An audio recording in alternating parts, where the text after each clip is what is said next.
Hello বন্ধুরা, আসমিনা কিচেনে আপনাদের ঘরে স্বাগত জানাই। আবারও একটা নতুন রেসিপি নিয়ে চলে এলাম। আজকে এই রেসিপিতে বানাবো মুচমুচে আলুর চপ।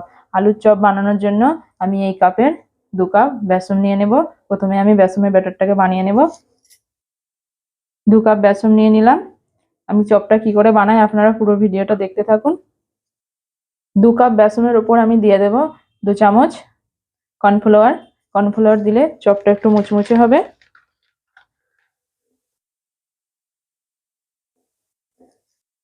দিয়ে দেব হাফ চামচের একটু বেশি কাশ্মীরি লঙ্কা গুঁড়ো, হাফ চামচের একটু কম হলুদ গুঁড়ো,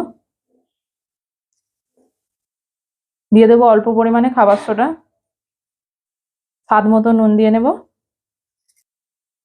1 চামচ আদা রসুনের পেস্ট দিয়ে দেবো।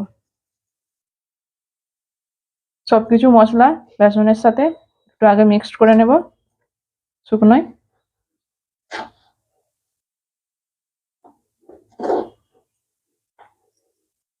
সবকিছু উপকরণ ভালো করে মিক্স করে নিয়েছি।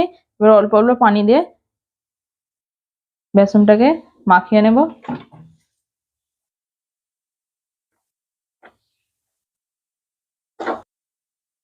আবারও অল্প পানি দিয়ে নেব।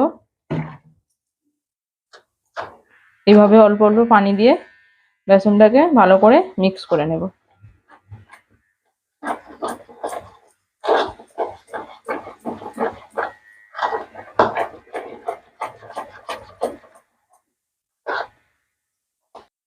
সবকিছু উপকরণ বেসনের সাথে ভালো করে মিক্স করে দিয়েছি।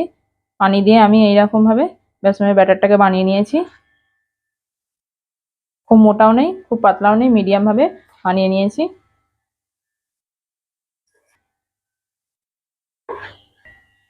আমি আগে থেকে 5টা আলু হাফ করে সিদ্ধ করে নিয়েছি। আলুগুলোকে আমি গ্লাসের পিছন দিয়ে এবার চটকে নেব।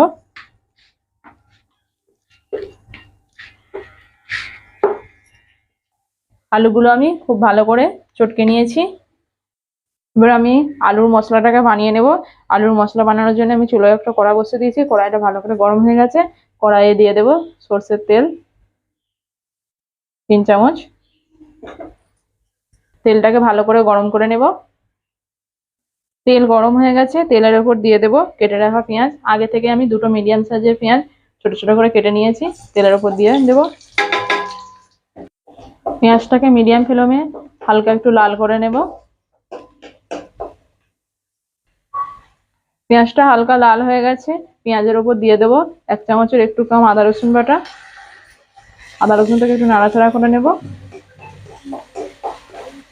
1 মিনিট ধরে। আদা রসুনটাকে 1 মিনিট ধরে ভাজা করে নিয়েছি। এবার দিয়ে দেব আদা রসুনের উপরে কাঁচা লঙ্কা কুচি। এখানে আমি 4টে কাঁচা লঙ্কা কুচি করে নিয়েছি।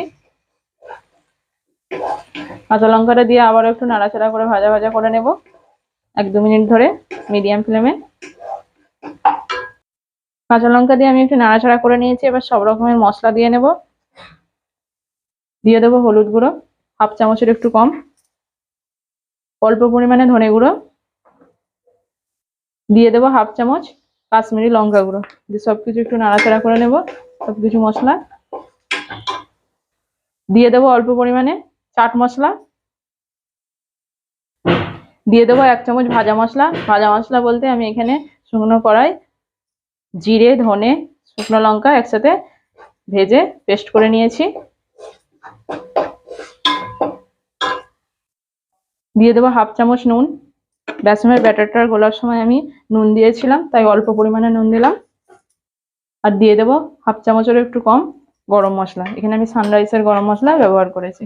সবকিছু মশলা লো ফ্লেমে 1 থেকে 2 মিনিট একটু নাড়াচাড়া করে নেব। সবকিছু মশলা আমি 1-2 মিনিট ধরে লো ফ্লেমে কষিয়ে নিয়েছি। এবার দিয়ে দেবো সেদ্ধ করে রাখা আলু।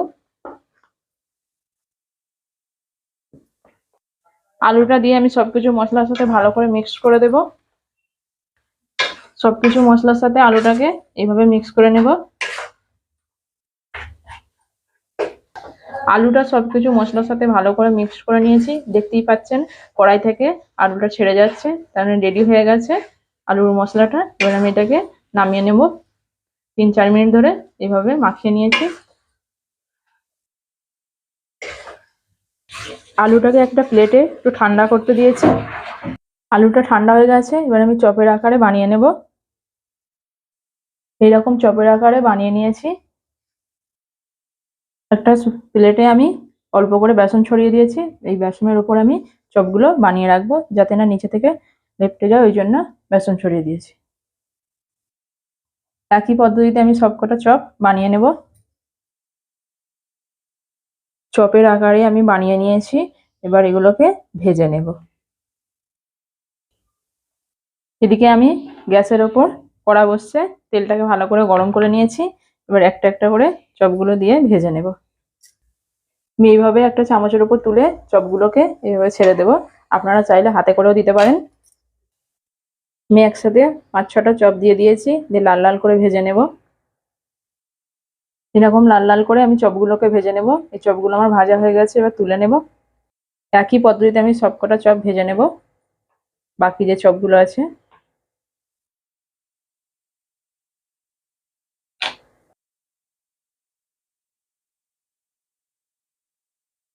সবকটা চপ আমার লাল লাল করে ভাজা হয়ে গেছে, আমি তুলে নেব। এবার